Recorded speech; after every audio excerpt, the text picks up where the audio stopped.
Eh, oh, mes paroles valent cher. Salut à tous. J'espère que vous allez bien. Le chairman pour vous servir. Les Guzney m'appellent le chair, les Fimbi 500.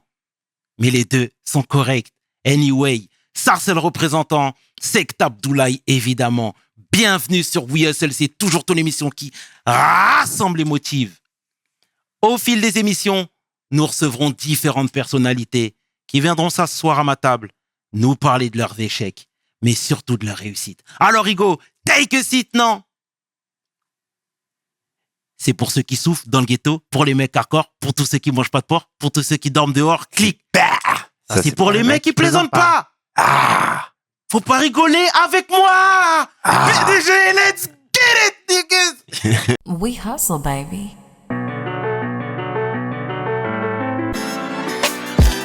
The chairman. Hustle, baby.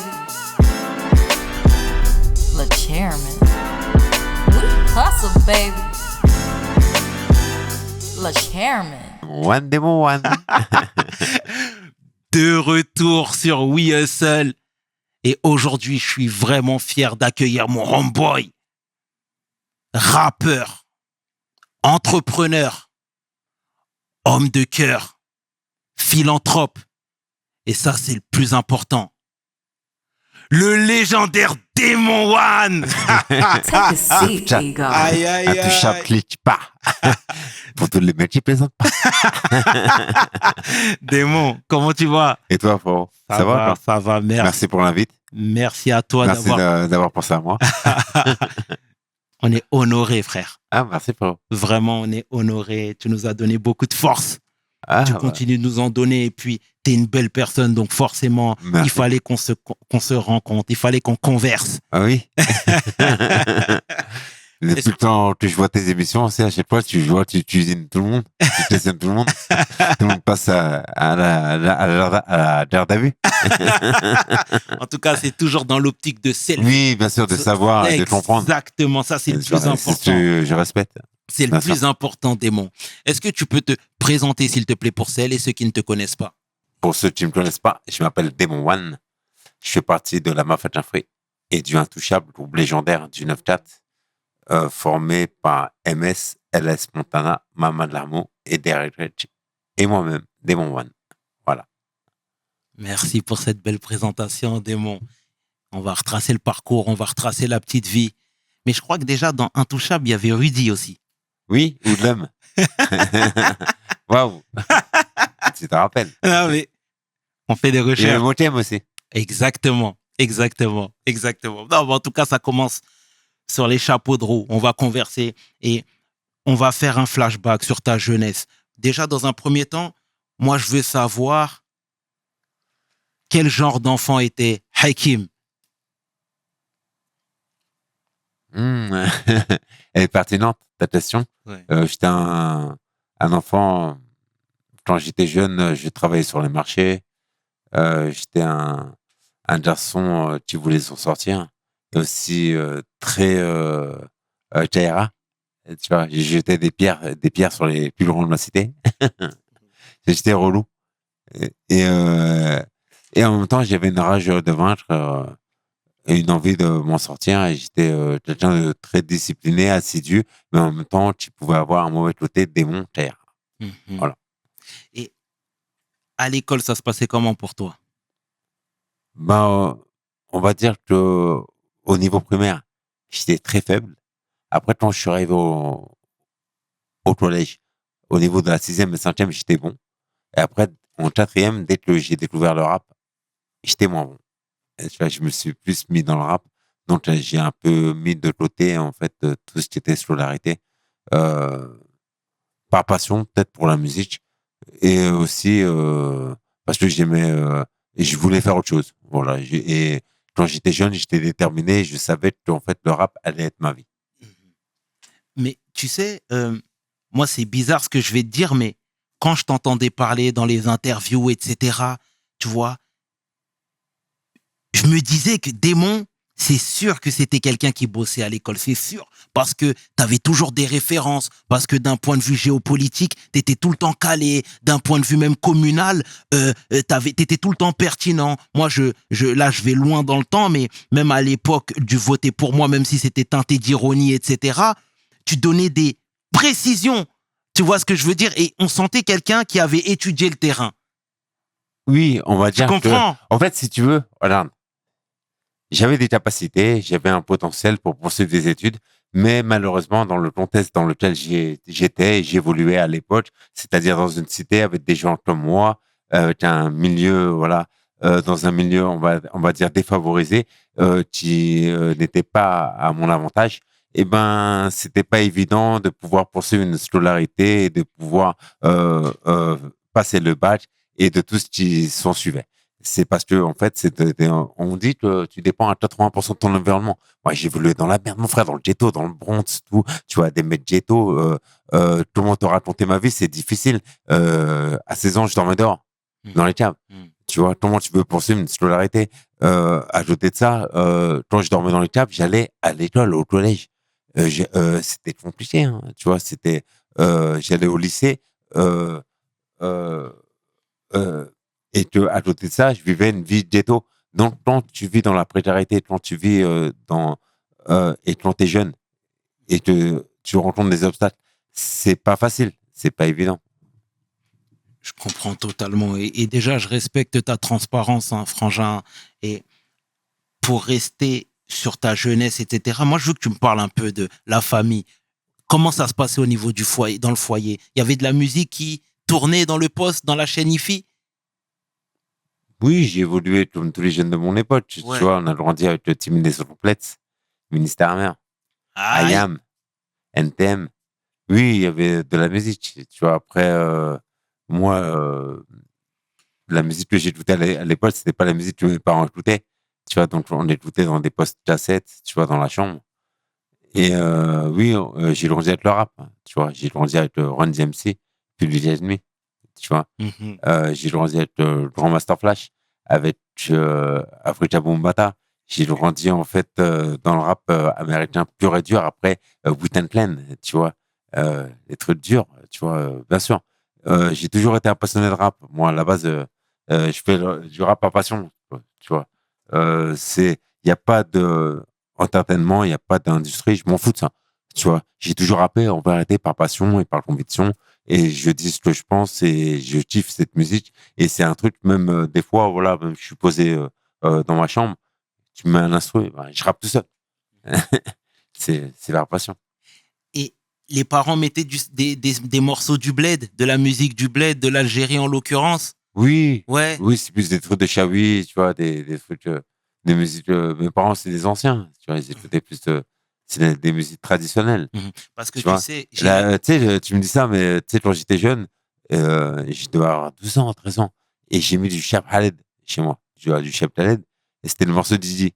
J'ai fait écouter ça à mon père, je pensais qu'il allait aimer, et il voulait me tuer. ah Il m'a ouais, dit, ouais, pourquoi? ouais, parce que pour lui, c'était tout, l'oreille, c'était contre ses valeurs, on va arrêter. Tu vois, ce que je veux dire, tu vois, c'est du rail, pour lui, voilà, ça parle de certaines choses, d'alcool, de femmes, c'est pas les valeurs de mon père. Tu vois, c'est pas les valeurs de nos parents. Voilà, ils prenaient plus, voilà, des valeurs plus spirituelles, tu vois, la religion, et pas ça. Tu D'accord. vois. Donc, Et moi, j'étais jeune, je comprenais pas. Tu vois, le rail, après, le rail, c'est un peu comme le rap. Hein. C'est comme, t'as des bons rails, t'as du bon rail, t'as du bon rap, tu vois. T'as des messages positifs comme négatifs. Et après, à l'époque, voilà, le morceau que j'avais fait écouter à mon père, c'était plus, voilà, c'est pas ça. Euh, voilà. d'accord. Parce que tu sais, j'avais vu Et ça, dernièrement. je l'ai compris. Ouais, Putain. j'avais vu dernièrement un reportage sur Cheb Hasni où il disait que c'était vraiment, comment dire, il représentait le peuple à travers sa musique, à travers Oui, le bien rail. sûr. Tu vois ce que je Bien veux dire? sûr. C'était vraiment une musique Bien sûr. qui portait les gens. Oui. C'est comme un daron, en fait, qui écoute du rap avec ses enfants. Et dans ce rap-là, il y a des messages négatifs. Ok. Donc, c'est pas une question de rap ou de rail. Tu vois, c'est juste le message, en fait, qui est apporté. Tu vois ce que je veux dire? Tu vois, moi, je te parlais d'un morceau, Didi, à l'ancienne, qui fait pas, franchement, l'apologie de bonnes choses, tu vois. Et moi, j'étais jeune, tu vois. Mais après, t'as du bon rail, t'as du mauvais rail. C'est pareil dans le rap. Tu vois, ça dépend du message que tu t'apportes, en fait. J'ai très bien compris, démon. Et dans les années 80/90, à quoi ressemblait la ville de Choisy-le-Roi? Parce que tu sais, moi, quand je parle avec mes anciens de Sarcelles, ils me disent que à l'époque, dans les années 80, c'était beaucoup l'héroïne qui traînait. C'était beaucoup de drogue dure. Oui. Ils ont vu des gens tomber Oui. dedans, Oui, bien mourir sûr. d'overdose, etc. C'était valable pour toi aussi? Oui. Enfin, du moins dans ton coin, c'était plus ou moins la même chose? Ouais, moi, j'ai grandi, en fait, je suis né en 1975. Et dans les années 80, 85, j'avais 10 ans. Et ce qui était commun, c'est en fait quand tu marchais, tu voyais des seringues par terre, tu vois, et tu montais dans le bus, tu voyais des toxilomanes, tu vois, et tu vois t'es à la cité, tu vois des toxilos qui revendaient leurs trucs, tu vois, qu'ils allaient barber à BHV, tu vois, ou à Carrefour, tu vois, ils barbaient leurs trucs et ils revendaient. Et c'était une sale époque, tu vois. Et aujourd'hui, il y en a pas beaucoup qui ont survécu à ce cataclysme. Parce qu'il faut dire que quand l'héroïne elle arrivée en France, ça a fait un massacre. Aujourd'hui, j'en ai connu plein d'anciens à l'ancienne. Tu vois, moi j'ai 50 ans, mais des gens qui avaient 57 ans, qui aujourd'hui auraient 57 ans, 58 ans, il n'y en a pas beaucoup.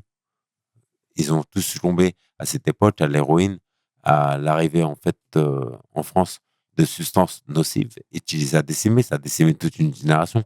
C'est une réalité, c'est vrai. Et c'était pas beau à voir. C'était l'époque, comme je te disais, quand tu étais petit, tu marchais, tu as des seringues par terre, tu as des toxicomanes dans le bus, c'était dur. C'est un peu représentatif aujourd'hui de ce que tu peux voir à Paris par rapport au track, mais c'était plus intense avant. Tu vois, c'était vraiment, tu le voyais partout. Tu vois, aujourd'hui, tu le vois, c'est dur, hein, mais tu le vois, c'est dans des milieux restreints. Avant, tu le voyais au quotidien, quoi. C'était une catastrophe. C'est terrible. Et forcément, ça laisse des séquelles, tout ça. Et tu sais, toi, t'es d'origine algérienne, comme tu l'as dit, t'es africain. Et chez nous, tu sais, on peut pas quitter le foyer comme ça. Tu vois, partir quand il n'y a pas quelque chose de stable à côté. Et toi, tout à l'heure, dans le préambule de notre discussion, tu y as dit que à 16 ans, tu dormais dans les caves. Ouais. Mais comment tes parents t'ont laissé partir de la maison comme ça? C'est compliqué, c'est difficile à expliquer. Tu vois, quelqu'un te dirait, ouais, comment quelqu'un peut dormir à 16 ans dehors, mais après, tu as vu, moi, en tant que personne honnête et responsable, je l'ai cherché aussi. J'étais turbulent, j'ai fait des conneries. J'étais très compliqué. Ça fait que mon père, à un moment, il pouvait plus accepter mes conneries. Donc, j'ai été élevé par un père, en fait, c'est la génération à l'ancienne. C'est, t'as un couvre-feu, à 22h, tu rentres pas, la clé, elle est derrière la porte. Et tu dors sur le palier. C'est comme ça. Tu vois. Et je l'ai accepté. Et après, en même temps, mon père, il a été dur avec moi, mais c'est ce qui a permis d'être l'homme que je suis. Tu vois, c'est ce qui m'a permis, en fait, d'être réaliste et de comprendre les choses, d'être pragmatique et terre à terre. C'est comme ça, la vie, en vérité. C'est vrai. Si tu as un parent qui est trop latiste, et moi, je sais, l'éducation, je sais ce que c'est. Tu vois, ça veut dire, tes enfants, tu les laisses faire. Mais quand tu les laisses faire, ils vont faire. Et après, au bout d'un moment, toi, tu vas péter un câble. C'est-à-dire, c'est comme si tu répètes 30 fois la même chose. Mon père, il répétait pas 30 fois la même chose. Je te dis une fois, deux fois, trois fois, je suis pas sage à ta c'est comme ça. Et et en même temps aussi, à l'époque, j'étais turbulent. Je faisais des conneries. Donc, voilà. Je veux pas dire, je veux me positionner en victime. Ouais, je dormais à ces endroits. Non, je l'ai mérité aussi. Tu vois, c'est parce que aussi, à une époque, voilà. Et J'aimais trop traîner dehors. mais tu vois, ce qui est fou, c'est que même dans ton malheur, tu dis que tu comprends ton père. Oui, bien sûr. Tu Tu aurais vois? fait la même chose que lui, en vérité. Tu vois ce que je veux dire? Tu vois, à partir du moment où tes enfants te respectent pas, t'écoutent pas, eh ben, t'es obligé d'adopter des mesures drastiques. C'est comme ça, tu vois. C'est difficile, des fois. Même moi, j'ai du mal à le faire pour mes propres enfants. Mais en vérité, c'est la solution. C'est comme ça. Mais tu vois, quand le papa est thug, généralement, la maman, elle récupère les enfants. Oui. Tu vois ce que je veux dire? Tu parles de ma mère. Mon père, il m'interdisait de rentrer chez moi. Et mon père, il travaillait. Et quand mon père, il sortait, et ben, j'attendais qu'il sorte pour rentrer chez moi, pour dormir. Ma mère, elle me prenait, elle m'attelait chez moi. Je mangeais, je me ravitaillais. Et après, ma mère, elle me réveillait à 11h. Il arrive, hein, il arrive vite. Il revenait de sa pause, mon père. Tu vois, ma mère, elle me couvrait. Oui, bien sûr. Tu vois ce que je veux dire, tu vois. Oui, heureusement, tu vois. Et je veux dire, je dormais dehors, mais le matin, à 7h du matin, je me réveillais, j'attendais mon père, comme je dis, voilà, il partait pas. Et je rentrais par derrière. Voilà, c'est une cavale Et par intermittence. cette période a duré combien de temps? Où tu avais une vie un peu de marginal? Euh, Cette période, elle a duré jusqu'à mes 22, 23 ans, Ah ouais. tu vois. À l'époque, même en 99, quand je faisais la tournée avec le 113, on tournait, on était dans des hôtels 5 étoiles. Le soir, quand je rentrais, c'était ghetto. Je dormais au 13e étage, à la Cité. Tu vois, ça a duré un moment. Je passais à la radio, à Skyrock, et je dormais dehors. Mais en même temps, j'avais une certaine satisfaction en moi parce que j'avais foi en moi, confiance en moi, et je savais que ceci n'était qu'un passage. J'ai toujours eu le mental. Et ce passage-là, c'est-à-dire cette vie de marginal, est-ce qu'elle n'a pas causé des séquelles irréversibles? Oui. Irréversible, je sais pas. Oui, ma preuve était dure, mais c'est oui. Mais forcément, franchement, quand tu prends des coups dans la gueule, est-ce que ceci ne peut pas te laisser des séquelles? C'est impossible, mon frère.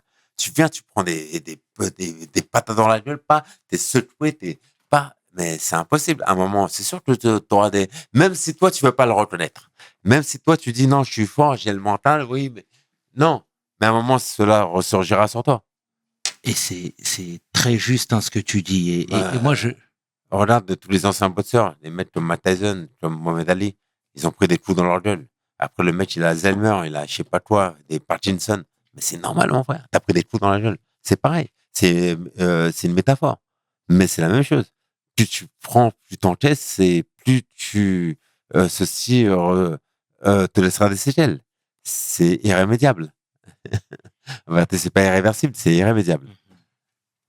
en tout cas, je salue ta transparence, Frangin, sincèrement. Oui, pas de problème. Je te parle honnêtement. J'ai rien à cacher. J'ai rien à vendre. Ouais. En tout cas, comme je te l'ai dit. Je suis pas là pour te vendre un album. Je suis pas là pour te vendre du bédo. Je suis pas là pour te vendre du rêve. En fait, je ne vends rien, moi. Tout ce que je vends, c'est la vérité, la réalité. Je me suis toujours inscrit, en fait, dans la transparence. Je m'en fous, moi. Tu vois ce que je veux dire, tu vois. Je suis pas là pour m'inventer une vie. Et même les gens, ils vont me juger, ils vont dire, ouais, mais il est comme ça, il fait pas la prière, il fait pas ça. Ouais, mon frère, tu connais ma vie. Et est-ce que tu es passé par les étapes où je suis passé? Mais après, libre à toi-même. Hein. Chacun a sa façon de vivre, chacun a sa vision et sa façon de voir les choses. Moi, je me dis pas que je suis mieux que quiconque. Tu vois, je dis mieux, je dis en fait, j'essaye d'être mieux que moi, ce que je suis, en fait, de faire le bien. C'est tout ce qui est, pour moi, c'est tout ce qui compte, tu vois. En tout cas, comme je te l'ai dit tout à l'heure, l'objectif même de cette conversation est de s'élever.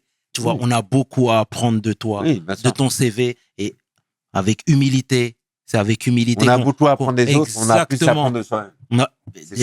Déjà, mais c'est ma philosophie. On a beaucoup à apprendre des autres, mais on a encore plus à apprendre de soi-même, tu vois. Et si tu arrives à te connaître toi-même, t'arriveras mieux à comprendre les autres. C'est une belle philosophie de vie en tout cas, mais comme je te le disais pour finir ma phrase à rallonge, c'est avec humilité qu'on vient parce que à travers cet échange, on veut tous grandir. Et puis effectivement, tu as ton CV qui t'appartient, mais moi je salue ta transparence et le fait que tu donnes comme ça, Frangin, ça me va droit au cœur, sincèrement. Merci. Et on va poursuivre, mon cher frère. Hein? On poursuit. Tu vois, tu disais tout à l'heure, tu as sorti des rêves de ouf en parlant de rap, tu parlais de Run DMC, tu parlais d'NWA, etc. C'était des morceaux qui tournaient à la maison, c'était des morceaux qui tournaient au quartier. Parce que tu as sorti des vrais rêves, là, des vraies références. C'est des morceaux qui tournaient dans ma tête. C'est mon enfance. J'ai grandi avec ça. Moi, j'ai vu l'arrivée du rap, du rap français à travers le rap américain. En fait, il n'y avait pas de rap français, mon frère. C'est le rap américain. Bon, là, j'ai pas, les premiers rappeurs que j'ai découverts, c'est Run DMC. Tu vois, c'est Public Enemy. Il n'y avait pas de rap français, mon frère. Après, c'était des précurseurs. T'avais Lionel D. Tu vois. T'avais des groupes à l'ancienne. Tu vois, mais c'était très peu. Tu vois, t'avais même si Solar. Ouais. C'est vrai. À l'époque. Je vois. Et tu sais, à l'époque, encore une fois, et je m'appuie sur les dires des anciens, quand on te donnait un surnom, tu sais, les gens ne se cassaient pas la tête. Quand t'étais un petit peu enrobé, on allait dire, toi, t'es Bouboule. Bah, tiens, maintenant, tu t'appelles Bouboule. Quand toi, t'as une grande bouche, là, là, gueulard. Lui, c'est un gueulard parce qu'il parle tout. Toi, démon, déjà. J'étais un chitan. Non, je rigole. Mais c'est démon par rapport à ma voix, par rapport à ma façon de bouger les mains, ma gesticulation. Et ensuite, par rapport à du fait que j'ai toujours été un peu énervé. Mais en fait, mon nom ne reflète pas ma personnalité. Je m'appelle Démon, mais je suis un ange. Colonel Démon. Et parle-moi cette fois-ci, s'il te plaît, parce que tout à l'heure, tu as dit que tu étais un auditeur de rap. Oui. Mais pourquoi tu as décidé de passer de l'autre côté? Et déjà, est-ce qu'il y a des gens qui t'ont poussé à écrire?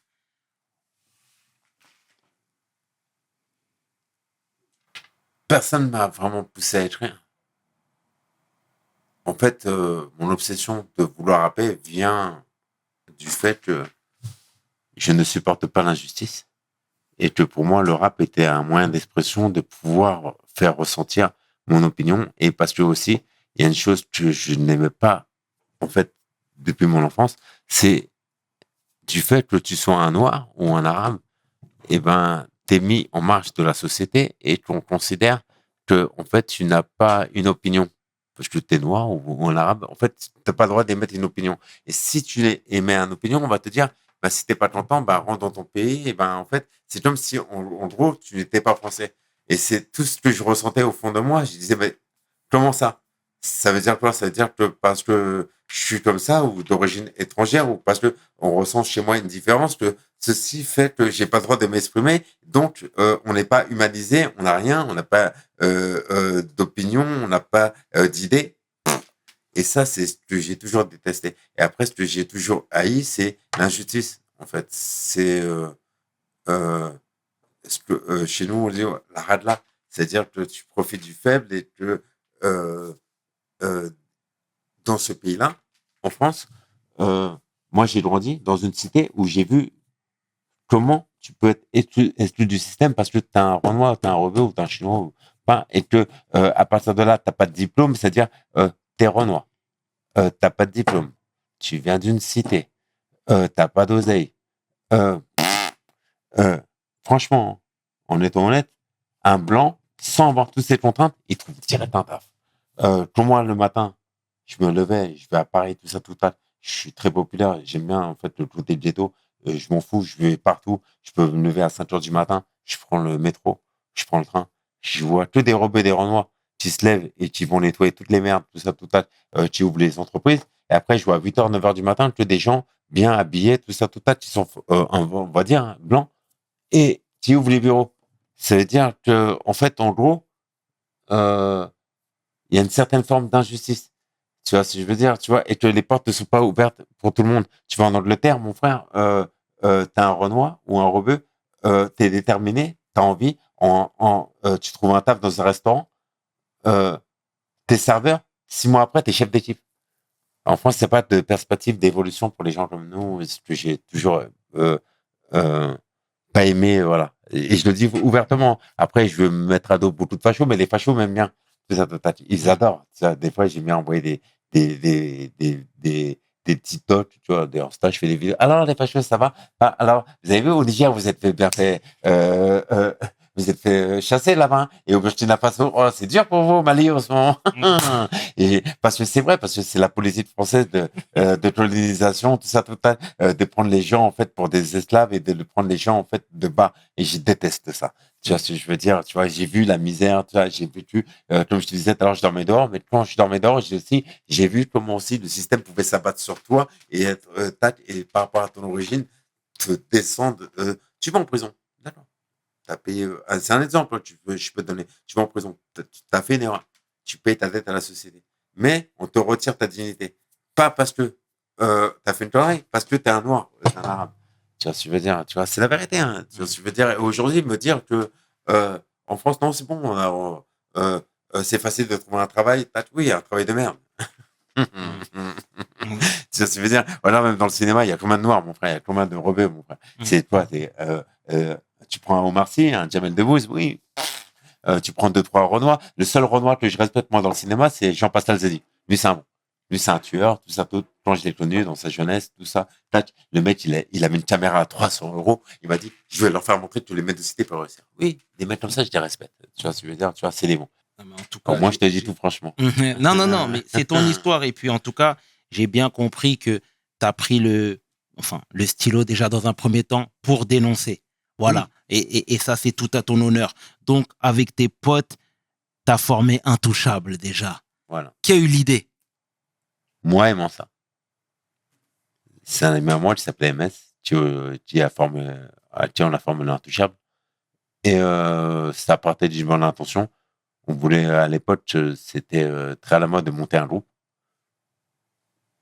Et j'avais aussi la passion du rap, lui aussi.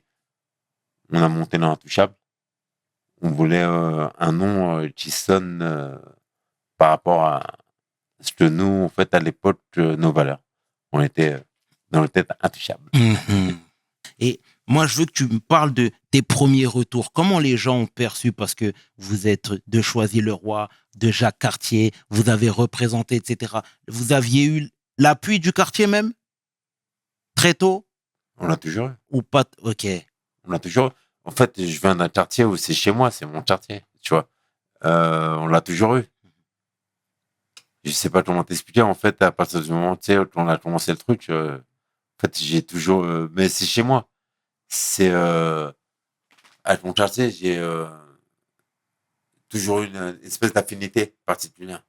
En fait, j'aime mon quartier et les gens de mon quartier même. Ça se veut dire, tu vois. En tout cas, t'es un personnage. Et quand je vais... là, tu me parles de ça tout à l'heure. Maintenant, je vis dans le sud, tu vois. Ça va faire 4 à 5 piges que je suis dans le sud. Mais tout à l'heure, je suis retourné dans mon quartier. Je suis toujours bien accueilli, comme si c'était hier. C'est chez moi. Tu vois, c'est une fierté. En tout cas, tu es un personnage emblématique, ça je le confirme. Et alors, vous avez avancé ensemble, etc. Mais pourquoi il y a eu un remodelage dans le groupe? C'est pas vraiment un remodelage. En fait, pour t'expliquer vraiment l'histoire de l'Intouchable,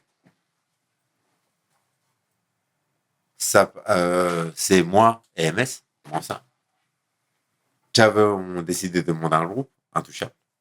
Et ensuite, Las Montana s'est joué en groupe, il était originaire de Choisy-le-Roi, comme nous. Après, t'as Dry, qui est rentré dans le groupe, par l'appui de Las Montana.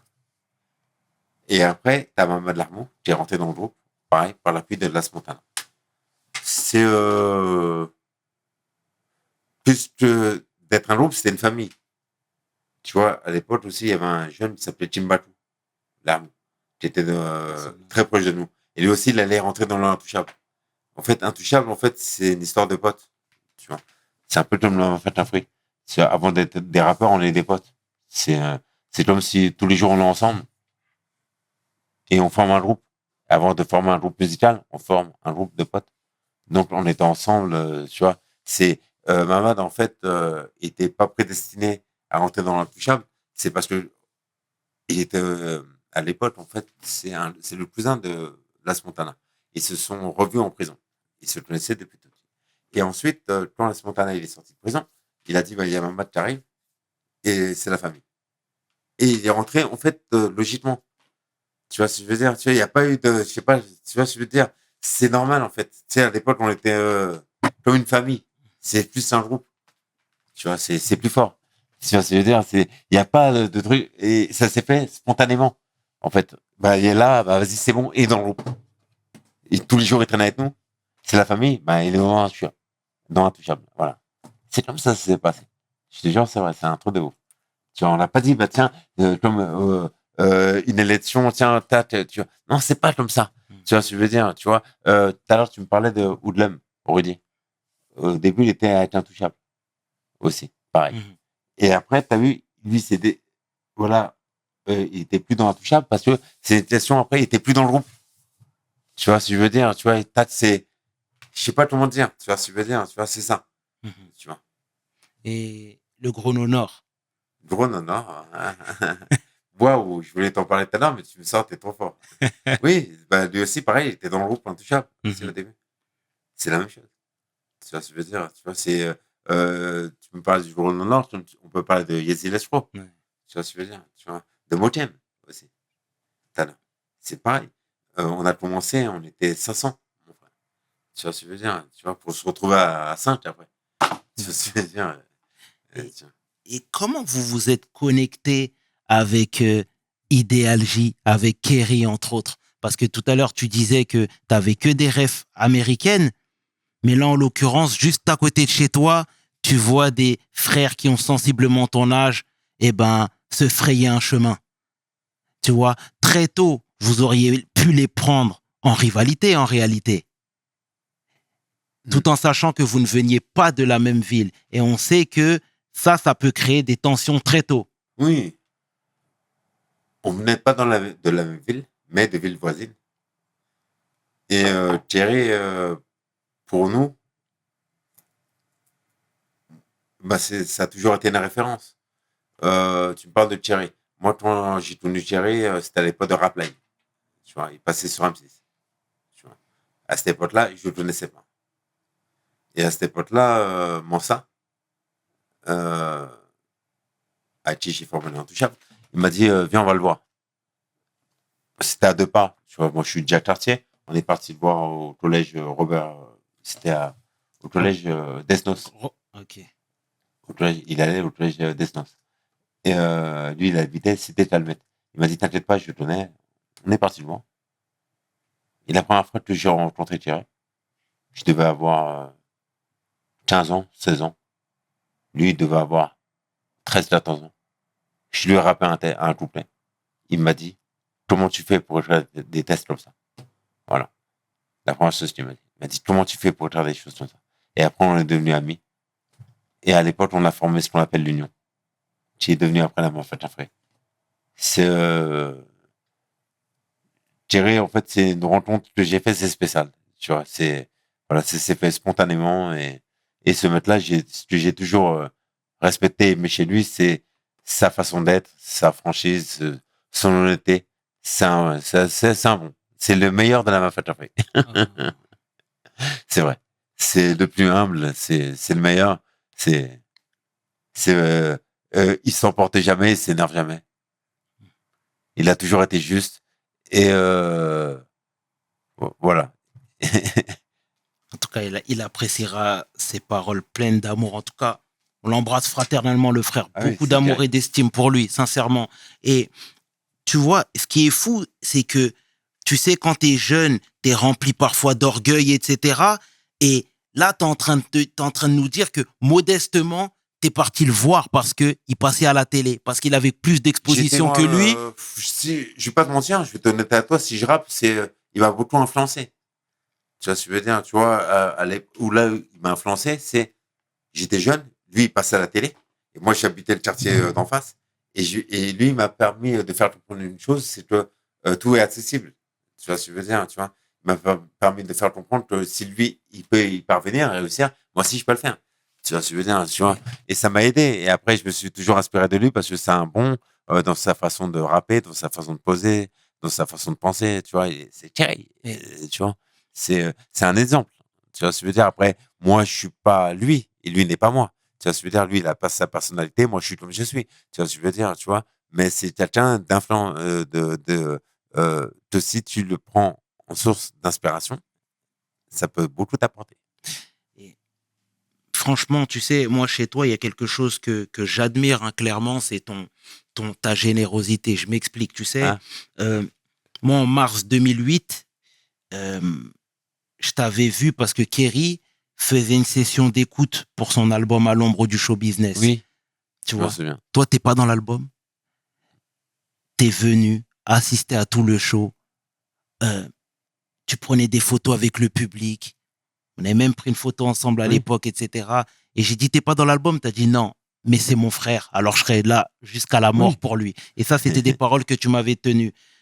Il y a quelques temps. Non, j'y étais pas dans l'album, il y avait Béné. Oui, oui, Mais c'est c'est vrai, toi aussi, c'est c'est moi. vrai, mais magnifique, c'est vrai en plus. Et en 2018, pardon, je poursuis, c'est que il avait fait un show au Wanderlust. Oui.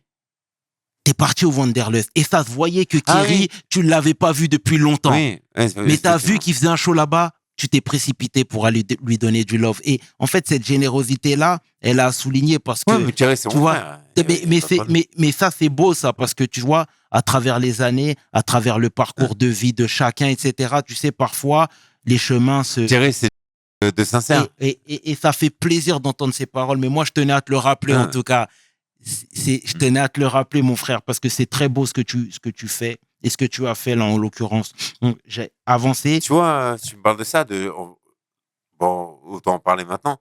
Tu me parles de Thierry, dernièrement, il y a quoi? Il y a 2 semaines de ça. Thierry James, il m'a appelé.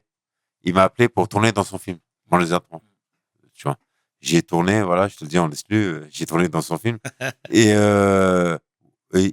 aujourd'hui, il y a qui m'appelle dans le cinéma, mon frère. Il y a personne qui m'appelle, mon frère. Il y a personne. Ils vont tous oublier. Ils pensent tous que je suis éteint ou que je sais pas jouer. Alors que j'ai joué dans un prophète, j'ai joué dans les terrains, je sais pas. Et Thierry m'appelle direct. Tout ça. Mhm. Tu vois ce que je veux dire? Voilà. Il y a que lui. Mon frère, les autres, Mm. ils sont battus de ma gueule. Ils Non. m'appellent pas, mon frère. Tout ça, tout. Et ils t'appellent quand t'as un buzz. Quand Franck laisse tomber, il m'avait appelé pour les Taïra. Parce que j'avais un buzz à l'époque. Je lui ai ramené la mafate un frise dans son film. Mais là, après, quand il a refait Pattaya derrière, il a refait ses trucs. Est-ce qu'il a pensé à moi? Non. Tu vois ce que je veux dire? Lui, Thierry, il pense toujours à moi. Mais si je te dis sans Franck laisse tomber, je lui ai dit. Hein. Mhm. Tu vois ce que je veux dire? Je suis honnête. Mais- Donc, je suis pas là à parler. Ouais. Mais moi, je lui dis, ouais, mais t'as vu, nanana, nanana. Tu vois ce que je veux dire? Tu vois? Les mecs, voilà, tac. S'il t'appelle juste parce que t'as un buzz, c'est la vérité. Tu vois ce que je veux dire? Il fait pareil sur ses séries. Tout ça, il entend t'as un peu. Pas, sinon, il en a rien à foutre de ta gueule. Tu vois ce que je veux dire? Mais lui, Thierry, c'est un frérot. En tout cas, Lui, même j'ai pas de buzz, il m'appelle. en tout cas, c'est ce qu'on va retenir, c'est que tu n'as que du love pour lui et ça, c'est le principal. Ah, c'est Et fort. mais je vais rétro-pédaler cette fois-ci en restant sur intouchable, etc. Donc, vous êtes en train d'avancer, comme tu viens de le dire, vous étiez nombreux au départ et à l'arrivée, vous étiez Non, moins. ouais. Exactement. Il y a Las Montana, le frère. Déjà, on entend beaucoup d'histoires à son sujet. Kerry, une énième fois, il est venu ici en disant qu'il avait le cœur sur la main. OGB est venu ici en nous disant la même chose, etc. Toi qui l'as très bien connu, déjà, quel genre de frère il était, s'il te plaît? Est-ce que tu peux nous éclairer là-dessus? Pour établir la vérité sur la Montana, il y a beaucoup de gens mal intentionnés qui pensent que Lasna était quelqu'un de mauvais, qui faisait la là, alors que c'est loin de là. Il est intervenu dans des histoires où, la plupart du temps, c'était des gens qui étaient victimes en fait d'injustice dans la cité et qui venaient voir Lasna pour établir la vérité et lui demander de l'aide. Et Lasna et l'Armo à l'époque me disaient, tu vois, il y a l'autre, il est venu voir. Il m'a dit, t'as vu, il me raconte son histoire. Il me dit, ouais, l'autre, il n'arrête pas de me frapper, de me taper, de faire la misère. Et juste Lasna, il arrivait. Et quand Lasna, il arrivait pour les histoires, la personne le voyait et disait, c'est bon, j'ai compris. Et Lasna, il disait, c'est bon, t'as compris. Et Lasna, il intervenait beaucoup dans ce genre d'histoire, en fait, de gens qui étaient persécutés. Je peux te raconter une histoire où un jour, Lasna est arrivé au café le matin et il y avait un petit de la cité qui se faisait gifler par un mec d'Orly qui, à l'époque, mettait à l'amende tout le monde. Et quand Lasna est intervenu, il a pris sa défense et la personne lui a dit, qu'est-ce que t'as, toi, sale noir. Oh, Lasna, il m'a dit, je l'ai attrapé, je l'ai démonté, je l'ai fait boire l'eau de la chaussée. Et, tu vois. Et Lasna, il intervenait dans ces genres d'histoires. Voilà. Il était contre l'injustice, contre la hadla, contre les gens qui voulaient faire les voyous alors qu'ils n'en étaient pas. Voilà. Sans citer de nom de quoi que ce soit, Lasna était quelqu'un de très bien et de très bien. Et qui aimait tu n'aimais pas l'injustice et tu détestais l'injustice. Et à l'époque où on vivait dans le ghetto, il y avait beaucoup de gens, voilà, qui profitaient, qui voulaient se faire passer pour des voyous, qui faisaient des choses injustes. Et la SNA a toujours été contre ça. Paix à son âme, en tout cas. Hein. Personne. Et tu sais, comment on se relève de ces départs, tu vois, quand très tôt, il y a ton homeboy avec qui tu as fait toutes tes classes qui part, tu vois. Comment tu fais pour te relever de tout ça?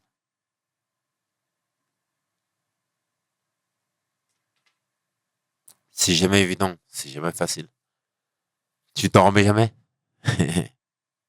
Tout ce que tu fais, c'est vivre à tes démons. Et après, d'essayer de vivre en paix à toi-même, tout simplement. Tu vois, ce n'est jamais évident. Tu vois. Donc, les gens qui donnent des leçons, qui te disent, tu devrais faire ça, qui vivent déjà un quart et un dixième de ce que j'ai vécu, et après, on en parlera. Tu vois. C'est jamais évident. Tu vois, si je veux dire, j'ai perdu des potes jeunes. Tu vois, j'ai perdu Timbaku, j'ai perdu Mamad Lahmou, Las Montana. Ils étaient jeunes, et j'étais jeune aussi. Tu vois, en fait, je t'en remets jamais. Tu vois, c'est comme si tu as 23 ans et tu portes tous tes potes autour de toi, tu les perds. Tu t'en remets jamais. Tu vois, c'est difficile. Après, tu évolues, tu avances. Voilà, la vie, c'est la vie, tu vois. Tu fais au mieux que tu peux, mais au final, tu t'en remettras jamais. C'est comme ça. C'est la dernière fois, il y a un membre de la mafia qui disait que, je crois que c'était même Kerry qui disait que Intouchable était le groupe le plus hardcore de l'histoire du rap français. Ouais, Tu vois, c'est l'histoire la plus douloureuse du rap français. Intouchable. Mais déjà, tu vois, tu me dis Thierry, il disait ça, mais Thierry, il me le disait déjà il y a 25 ans. Tu vois, il y a 25 ans, il me disait, vous, Intouchable, c'est l'histoire la plus dramatique, la plus hardcore du rap français, bien sûr. tu sais, nous, dernièrement, on a reçu Mala aussi, et je lui disais ça parce que lui-même, il a connu pas mal de péripéties, lui-même a perdu beaucoup de gens de son entourage, Oui. et je lui posais la question, je lui disais, comment tu fais pour tenir debout? Comment tu fais pour tenir debout, en réalité, il n'y a pas besoin de chercher d'autres mots, tu vois. C'est compliqué, hein. Tu vis après. Tu vois ce que je veux dire? Donc, tu vis après tes occupations, ton quotidien, tu vois. Mais en vérité, quand tu te retrouves seul, tu te retrouves à tes démons. Tu t'en remets vraiment jamais. Tu vois, c'est juste après, voilà, tu essaies de faire au mieux. Voilà. Moi, je t'en pense, voilà, en fumant des bédos. Ça, ce que je veux dire, tu vois, je t'en pense, voilà, à ma manière. Mais t'oublies jamais.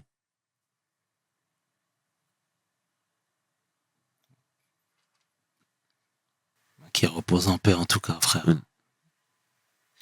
Et on va rester sur la thématique de la musique. Moi, alors, je sais pas si je te l'ai dit tout à l'heure avant de démarrer, mais en tout cas, ta musique, moi, j'aime beaucoup. Tu vois, Merci. et, Merci. et moi, je t'ai découvert sur Hold Up 213. Ouais. Même si effectivement, t'as rappé avec Kerry sur le morceau L'amour juste avant, etc. Mais moi, ce morceau, je l'ai découvert après Hold Up. Avant ça aussi, on avait fait un touch applique, les points sur les. Oui, mais ça, c'était après. Non, c'était avant. On avait sorti un maxi en 98. D'accord, ok. Qui Ok. s'appelait Les points sur les et où il y avait les points sur les le morceau Intouchable. C'était en 98. Mais moi, c'est pas cette vague que j'ai pris. D'accord. Moi, c'était Hold C'est la Up. vague de Exactement. Moi, déjà, Mais on était déjà là, c'est avant le dub. c'est ça, exactement. Déjà, moi, je veux que tu me parles de cette étape de ta vie, c'est-à-dire entre 96 et 2000. Là, je te Ah ouais. parle de Demon One, le rappeur. Parce que tu sais, dans certaines interviews, tu disais tout le temps que toi, tu étais sous-coté. Que les gens misaient pas sur toi. Que les gens rigolaient de toi. Tu vois ce que je veux dire? Et moi, je veux que tu me parles de cette impression, du moins, que tu as eue déjà dans un premier temps. Et deuxièmement, des retours cette fois-ci que tu as eu. Ben, en fait, on va dire que je suis passé de l'ombre à la lumière. Tu vois. Et après, de la lumière à l'ombre. Après, de l'ombre encore à la lumière. c'est ma vie, c'est une conséquence de haut et de bas. Tu me parles de 96 à 2000. Ben, on va dire que 95-96, c'est mes premières mixtapes. Après, en 98, on a sorti Les Points sur les i et Intouchable Click. C'était un match en vinyle qui est passé un peu inaperçu. Après, en 98, t'as eu le morceau que j'ai fait sur Le combat continue. Exact. Tu vois, tu as fait un peu parler de moi. Tu vois ce que je veux dire, tu vois, c'est un classique. Absolument. Tu vois, du rap français. Et après, la consécration qui est venue inattendue, c'est le morceau Hold Up. Tu vois, et après, voilà, c'est un enchaînement, tu vois. Et, mais à travers ça, c'est des années de boulot. Tu vois ce que je veux dire, j'ai commencé le rap au début des années 90. Tu vois ce que je veux dire, j'avais 15 ans. Tu vois, c'est un enchaînement. Après, aussi, j'ai eu la chance d'avoir évolué avec la Mafia Free, avec des gens comme Remka, avec Rof, Karim James, tu vois, j'étais des tireurs d'élite, tu vois. C'est tout ça aussi, ça m'a permis au fait, voilà, d'attirer un niveau. C'est comme si tu joues au PSG, tu vois. Tu joues à côté de Dembélé, à côté de Vitinha, à côté de Fabien Ruiz. Donc forcément, tu vas être fort. Tu vois ce que je veux dire. Donc j'ai eu cette chance-là. C'est un tracé, tu vois ce que je veux dire, tu vois. C'est peut-être, voilà, comme il disait Ayam, je suis né sous la bonne étoile de la Mafia Free. Mais c'est fort ce que tu dis parce qu'effectivement, vous aviez un collectif de fous, tu vois, où il y avait, j'ai l'impression, que des bulldozers, tu vois. Rof, c'était un bulldozer, Kerry, c'était un bulldozer, pareil pour Imka, etc. Et toi, toutes les fois où tu posais avec eux, eh ben, tu les challengeais. Oui, c'est un peu ça. Tu me suis? On peut pas dire qu'à chaque fois, Demon One était à la ramasse. Non. Tu comprends? Moi, en fait, j'ai toujours cherché à être à la hauteur. Pas le meilleur.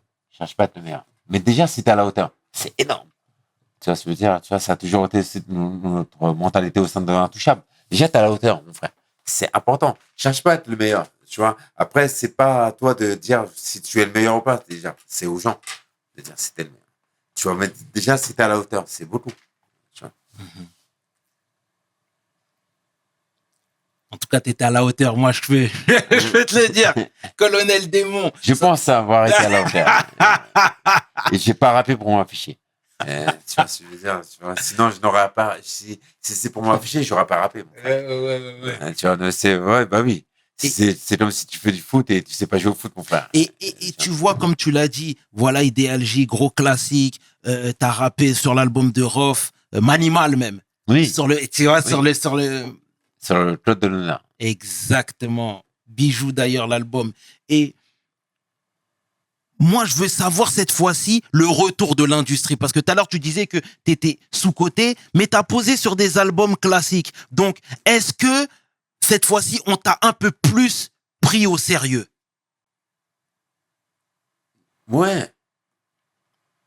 En fait, on te prend au sérieux quand tu fais tes preuves. Et j'ai fait mes preuves. Tu vois, j'ai posé dans des albums qui ont monté disque d'or. Tu vois. J'ai fait mes preuves, en vérité. Tu vois ce que je veux dire? Après aussi, j'ai fait mes preuves parce que aussi j'étais reconnu, voilà, par rapport à ce que je faisais. Tu vois, donc oui. Et ceci pour moi est une fierté. C'est comme si tu as accompli quelque chose, et ben c'est que à ton avantage et à ton honneur. Et je pense l'avoir fait et l'avoir fait en le faisant bien. Tu vois, pas en me travestissant, pas en vendant mon âme, pas en faisant. Voilà, j'ai toujours. Ma plus grande fierté, en fait, c'est d'avoir pu réussir certaines choses que j'ai faites dans ma vie et tout en restant intègre, tout en restant honnête et tout en restant moi-même. Je suis authentique. Tu vois ce que je veux dire? Après, les gens, ils aiment ou ils aiment pas, mais au moins, il y a une chose que on peut, qui est à mon honneur, c'est d'être authentique et honnête. Je ne mens pas, je dis la vérité. Voilà. J'ai toujours été comme ça et je suis hardcore sur ça. Tu vois ce que je veux dire, tu vois. J'ai mes convictions et mes convictions, elles sont hardcore. C'est voilà. Je déteste les gens injustes et voilà. Et une pensée pour la Palestine. Et en 2000, l'album d'Intouchable est sorti. Les points sur les i. Ouais. Ça, c'était en full indépendance? Ouais, c'est en indépendant. Exactement. L'album aujourd'hui appartient à moi et Dry, à Intouchable. Voilà, on l'a produit par nous-mêmes. D'accord. Et pourquoi on l'a produit par nous-mêmes? Parce que à l'époque, on avait une réputation sulfureuse, Intouchable. Personne ne voulait nous produire. Sony, Warner, personne ne voulait nous signer. Donc, on n'a pas eu d'autre recours que de produire un album en licence, en indépendant, qui aujourd'hui, en fait, nous appartient. Et c'est une grande fierté parce que il y a peu de rappeurs français, en fait, leur album, c'est à eux. Nous, c'est à nous. Ça se veut dire. Les points sur les i, ça nous appartient. On a un contrôle sur ça. Tu vois ce que je veux dire, tu vois. Il y a peu de rappeurs, même Jul, ses premiers albums, c'est pas lui. Tu vois ce que je veux dire. Mais nous, mais ça, ça s'est fait, on va dire, pas parce qu'on l'a voulu, parce que personne ne voulait nous produire. Nous, on voulait être produits, justement. On voulait signer en maison d'études, mais personne ne voulait nous produire. On avait une réputation qui nous prédécédait, qui nous suivait. Et à l'époque, je me rappelle, tu vois, Juliette Fivet. Bien sûr. C'est elle qui a démarché l'album Intouchable à Skyrock. Et quand on a fait écouter l'album à Laurent Bounot, il a écouté l'album, les points sur les i, il a dit c'est bien, c'est un très bon album, mais je passerai jamais ça Intouchable. Je veux pas sortir de Skyrock et me prendre une balle dans la tête. Voilà, on avait une réputation hardcore. Et justement, cette réputation, pardon, vous l'avez... elle vous a peut-être un peu enlisé. Oui, beaucoup enlisé. Oui, bien sûr. Elle nous a permis... elle nous a pas servi. Ça nous a pas servi, oui, bien sûr. Sur Intouchable, à la base, c'était un groupe de rue. C'est ça le truc. Et c'était quoi les retours? Succès d'estime uniquement? Est-ce qu'on s'en sort financièrement? Non. Est-ce que le succès d'estime suffit Non. pour s'en sortir financièrement? Non, pas du tout. Pas du tout. C'est comme si ton album, dans la cité, tout le monde l'écoute. Tu vois, tout le monde l'écoute dans les caisses. Tout le monde l'écoute dans la cave.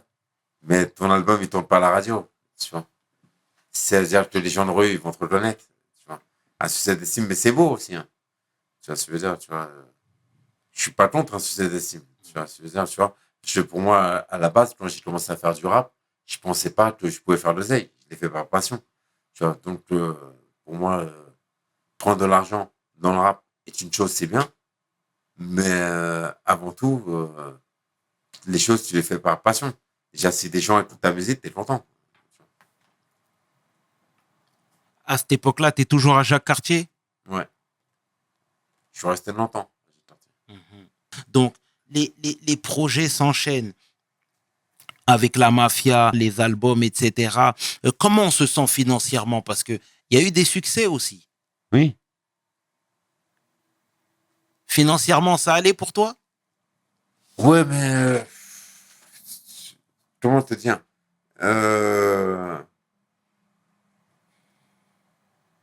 Comment t'expliquer? Pour être cash avec toi.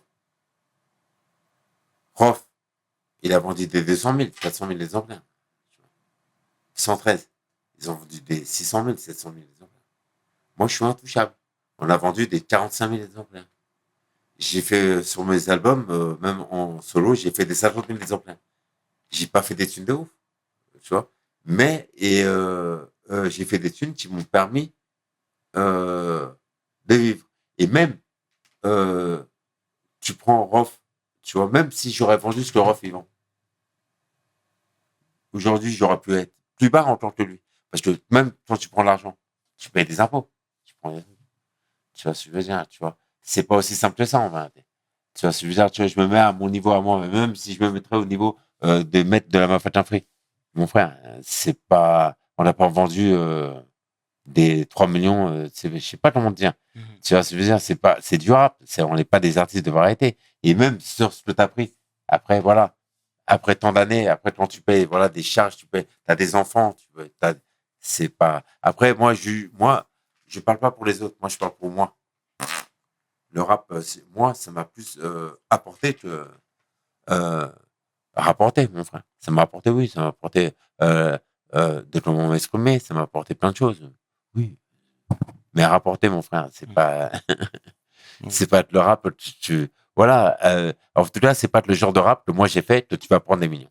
Voilà. Parce que moi, j'étais plus dans le rap de conviction. Donc, et un rap plus hardcore, tu fais que c'est pas avec ça que tu prends des thunes. Et même, tu parles, même aujourd'hui, comme de mon époque à moi, il y en a combien dans le rap français? Sur 100 rappeurs, tu manges. Tu les comptes à peine sur les doigts du nom. Je sais très bien. Mhm. Tu vois, c'est pas, c'est un fantasme de croire que parce que tu fais du rap, que parce que ça y est, tu passes à Skyrock, ou tu fais des clips, que forcément t'as des thunes. Eh ben, la vie, elle est pas aussi simple que ça.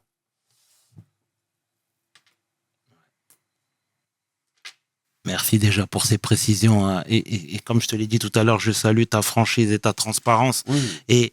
Et tu sais, il y a aussi ce truc où, tu vois, par exemple, Lacrim, quand il était venu ici, il nous a dit que lui, en fait, la maison de disques et le système, en fait, avait fait de lui une star. C'est-à-dire, il y avait les spotlights sur lui, Oui. tout fonctionnait. Mais de l'autre côté, lui, il a utilisé ce système pour créer du business autour de sa personne. Et toi, quand je te dis tout à l'heure que tu étais un personnage bien identifiable et bien identifié, c'est que en termes de rap, tu parlais à une catégorie de personnes. En termes de faciès, pareil. Tu vois, tu disais que on t'appelait pas trop pour pour faire de l'acting, hein, d'accord. Mais moi, si je fais appel à ma mémoire, je sais que tu as joué dans Le Prophète.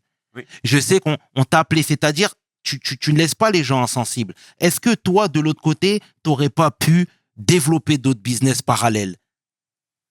Ouais, non, mais Tu me suis? je te suis, mais après, moi, je sais pas comment te dire. C'est peut-être, si je l'ai pas fait, c'est peut-être parce que j'étais peut-être pas prêt à le faire, ou peut-être parce que je n'ai pas pensé à le faire, ou peut-être parce que je m'en foutais, ou peut-être parce que j'étais peut-être trop naïf. Tu vois ce que je veux dire, tu vois. Mais en fait, je n'ai aucun regret, hein. Ça se veut dire, tu vois. Mhm. J'ai aucun regret, tu vois. En général, quand j'ai fait des choses, c'est que je les ai fait parce qu'on m'a sollicité et qu'on m'a appelé pour le faire et que j'avais envie de le faire. Voilà. Tu vois ce que je veux dire, tu vois. Après, moi, je suis pas là, c'est souvent, j'en parle à Dry, on n'est pas là, voilà, à pousser les gens, à appeler les gens, vas-y, non, non, non, vas-y. Il y a des trucs à faire, on les fait. Tu vois ce que je veux dire, tu vois. D'accord.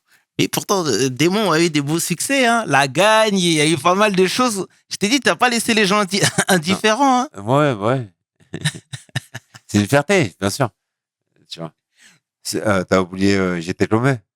Exactement, Surprenant. exactement. Ouais, mais c'est pour ça que je t'ai dit, faut pas minimiser tes actions. Frangin, franchement, il y a Au fond beaucoup de de la gens qui ont classe. été au fond de la classe, effectivement, grand morceau. Faut pas minimiser tes actions, bro. Non, jamais de la Non, faut vie. pas Mais c'est une minimiser. fierté. Je te promets que tu t'en rends j'ai- peut-être pas compte, mais t'as donné de la force à beaucoup de gens. Oui. Ouais, Et ça, s'il te plaît, retiens-le. Retiens-le, s'il te plaît. Et on va continuer. Euh, tu vois, tout à l'heure, tu disais qu'il y avait Béné, etc. Béné, c'est ton fils biologique? Non, pas biologique, mais mon fils adoptif. Mais c'est comme mon fils. Voilà. Ok, très bien. Très bien, très bien. Et tu sais, lui aussi, très tôt, il nous a sensibilisés sur ses problèmes de santé. Hmm. Tu vois, très tôt, il nous a sensibilisés sur ça. Comment, en tant que parent, on fait pour relativiser? Il y a pas, tu relativises pas. Tu fais ce qu'il y a à faire. Moi, quand j'ai connu sa mère, Béné, il avait 8 ans. Il était atteint, en fait, de rachitisme. Il était en fauteuil roulant. J'ai aidé, j'ai fait ce qu'il y avait à faire. Et c'est tout, tu fais ce que tu as à faire. En fait, tu relativises pas. La vie, elle est ce qu'elle est. Si tu commences à penser, à trop penser, à t'agiverser, et à relativiser, et à vouloir faire des équations, tu vas pas t'en sortir. Fais ce que tu as à faire. C'est tout, c'est comme ça. Tu vois ce que je veux dire, tu vois. Je l'ai fait, en fait, j'ai toujours fait les choses de façon naturelle et de façon spontanément, tu vois, de façon, en fait, vas-y. Tu vois que l'autre, c'est comme si t'es à la cité et tu vois, t'es en train de manger un sandwich, et l'autre, il te regarde, il a pas de thune. Ben, vas-y, donne-lui une pièce, ou donne-lui un billet, ou partage ton sandwich. Voilà, c'est tout. Ou donne-lui pas, fais ce que tu veux. Tu vois ce que je veux dire, tu vois, mais voilà, réagis, tu vois. Mhm. T'as un grand cœur. En tout cas, j'espère déjà qu'il appréciera ces paroles pleines de Et il le bienveillance et sait. d'amour. Hein. Et c'est le plus important. Et comment on fait? Parce qu'aujourd'hui, tu es un papa, quand tu vois ton fils rap, tes enfants rap, etc., qui te prennent pour exemple, est-ce que c'est pas un nouveau challenge? Est-ce que ça, c'est pas une nouvelle épreuve? Ouais, je me dis peut-être que si j'aurais été pilote d'avion, ils auraient été pilotes d'avion. Ça aurait été mieux. Euh, non, ouais, c'est bien. Je suis content. Tu vois. Après, j'ai jamais encouragé mes enfants à rapper. C'est eux qui ont voulu rapper et après, je les encourage dans ce qu'ils font. C'est tout. Tu vois. Si ça aurait été à moi, j'aurais dit, fais pas de rap. Fais d'autres choses. Mais après, si eux, ils veulent faire ça. Non, tu peux que les encourager dans, voilà. Des fois, tes enfants vont faire des choses qui sont peut-être pas ce que tu aurais fait toi, mais après, c'est eux, c'est peut-être ce qu'ils ont envie de faire, donc tu les encourages au mieux. Et en Bien plus, sûr. ils sont bons, tant mieux. Et c'est bien vrai tout ce que tu dis, tout ce que tu dis. Et alors, sur l'aspect musical, comme on disait, tu sais, dernièrement, on a vu aussi que tu t'étais un petit peu, enfin, tu avais exprimé un ras-le-bol envers Dawala en disant qu'il y avait des choses qui n'avaient pas été respectées, etc. Oui, c'est vrai. Pourquoi, quand il y a des choses qui ne vont pas, on règle pas ça derrière les rideaux? Non, mais c'est bon, en plus, t'as raison. Tu vois, à l'époque, en fait, j'étais un peu énervé. J'avais des choses à revendiquer, à dire. Je les hésite. Peut-être que j'ai été maladroit dans ma façon de faire. Mais aujourd'hui, je suis passé à autre chose. Ça, c'est ce qu'on va retenir. Hein. Nous, on n'est pas pour mettre de l'huile sur le Non, pas feu. du tout. On met l'histoire de côté. Et si ça doit se gérer Oui, en pas du privé, tout. Voilà, je suis passé à autre chose. ah, Tu vois ce que je veux dire, tu vois, aujourd'hui, j'ai aucune haine contre lui. mhm, Tu vois. mhm. Et, et sans transition, tu vois, on parle de Las Montana, mais il y a Mamad aussi qui a perdu la vie. Mm. Tu vois ce que je veux dire? Paix à son âme, mon cher frère. Et Personne. lui, c'est quelqu'un qu'on connaît peu, en tout cas. Tu vois ce que je veux dire? Quel genre de frère il était, lui? Mamad, Ouais. c'était un frère. C'était un- C'était la rue. C'était la rue, mais avec des valeurs.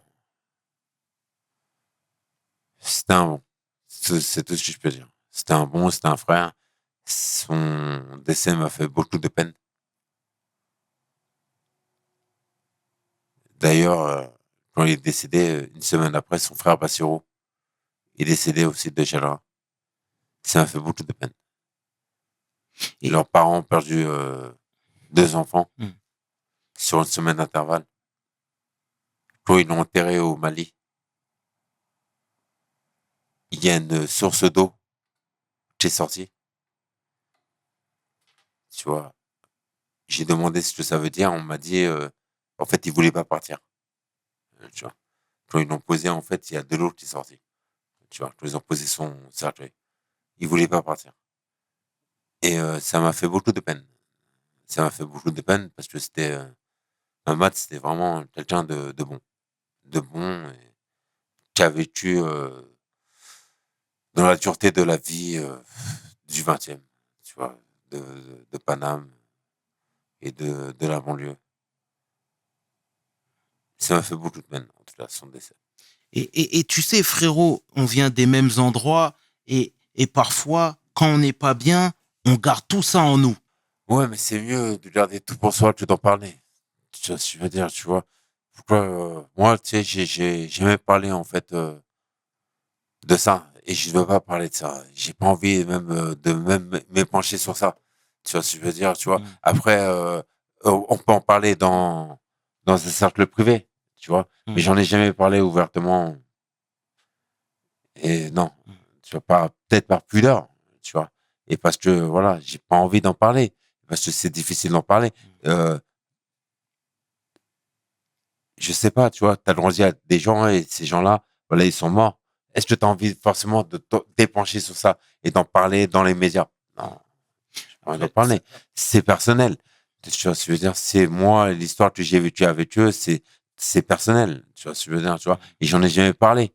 Tu vois ce que je veux dire? Après, dans nos tests, certes, c'est vrai, on a fait des hommages. Tu vois, j'ai toujours fait des hommages à Las Montana, comme à Mamad. Tu vois, c'est normal. Je les cite. mm, Tu vois, parce que c'est des gens avec qui, voilà, j'ai vécu des choses. C'est, c'est, c'est inexplicable. Mais sinon, voilà, d'en parler, voilà, c'est difficile. en tout cas, je partage ta peine, frère, sincèrement.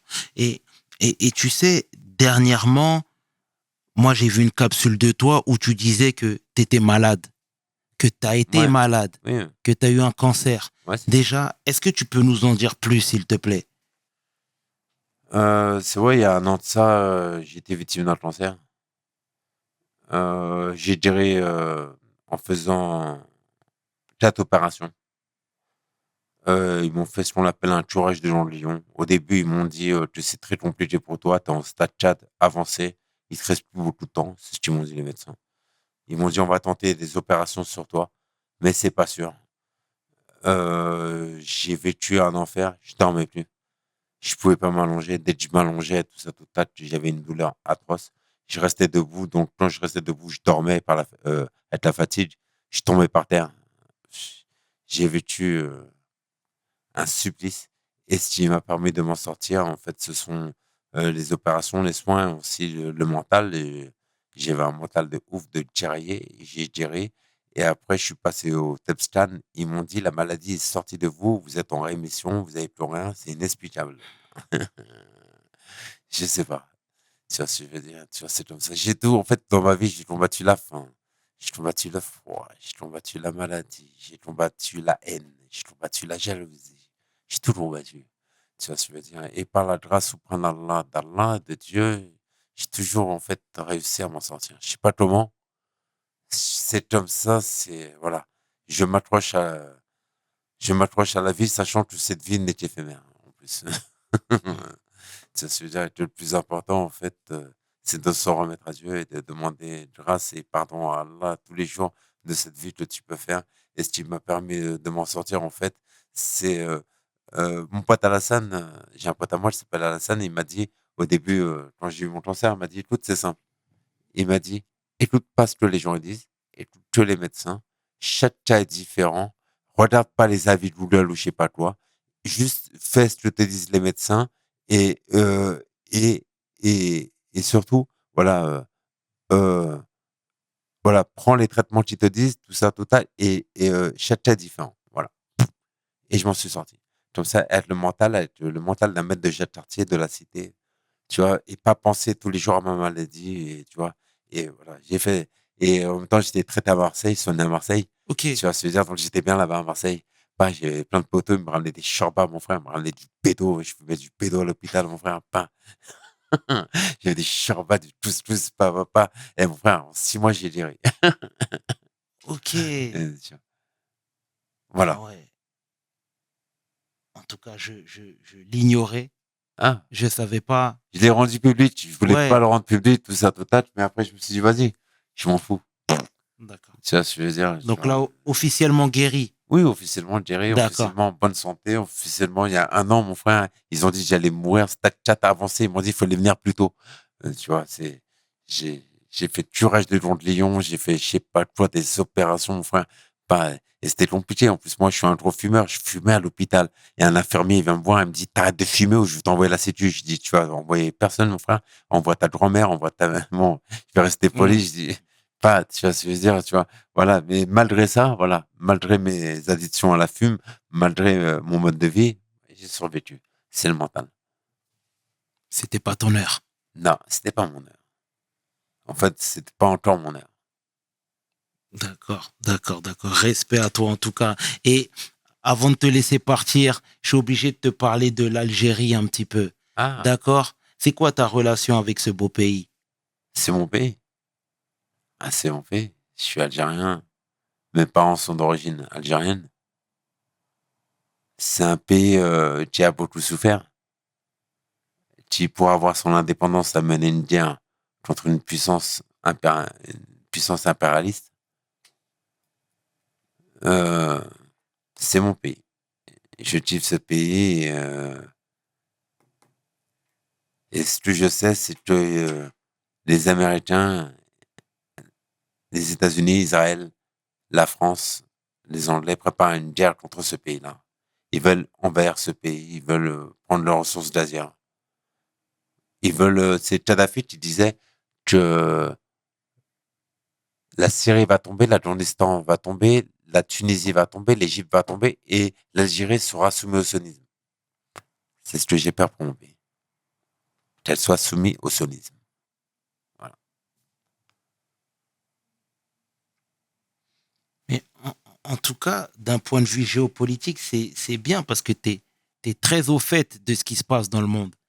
Tu vois ce que je veux dire? Tu t'intéresses, tu bouquines, tu Oui. regardes. Et encore, t'as vu, je suis sur, je me lâche pas trop parce que si je me lâchais, waouh, ça pourrait pas plaire à certains. Mhm. Tu vois ce que je veux dire? Mes convictions politiques sont saines, hein, tu vois. Je n'appelle pas à la haine ou à quoi que ce soit, tu vois. Mais ça peut pas plaire à tout le monde parce que aujourd'hui, de dire ce qu'on pense et quand tu as des convictions, ceci peut déranger malheureusement. Et aujourd'hui, quand tu regardes le climat de la France, hein, entre autres, et même du monde, même d'un point de vue général, si on dézoome un peu, est-ce que ça te laisse perplexe? Parce qu'aujourd'hui, t'es papa, t'as des grands-enfants. Comment tu vois les choses, toi? On vit dans un pays qui n'a aucune souveraineté, tu vois.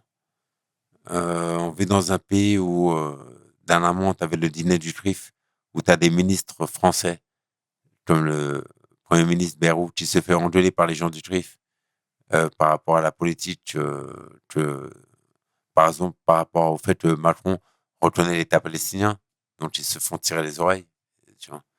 On vit dans un pays qui n'a plus, en fait, de légitimité, qui n'a plus de marge de manœuvre. C'est même plus la France, c'est l'Europe déjà, tu vois. Et en plus de ça, les décisions se prennent soit à Bruxelles, soit à Tel Aviv. Tu vois, donc on vit dans un pays où si tu prends de l'argent, ben les gens qui prennent de l'argent dans ce pays-là, ils se lassent, ils restent pas ici. Tu vois, ils vont vivre à l'étranger. Tu vois.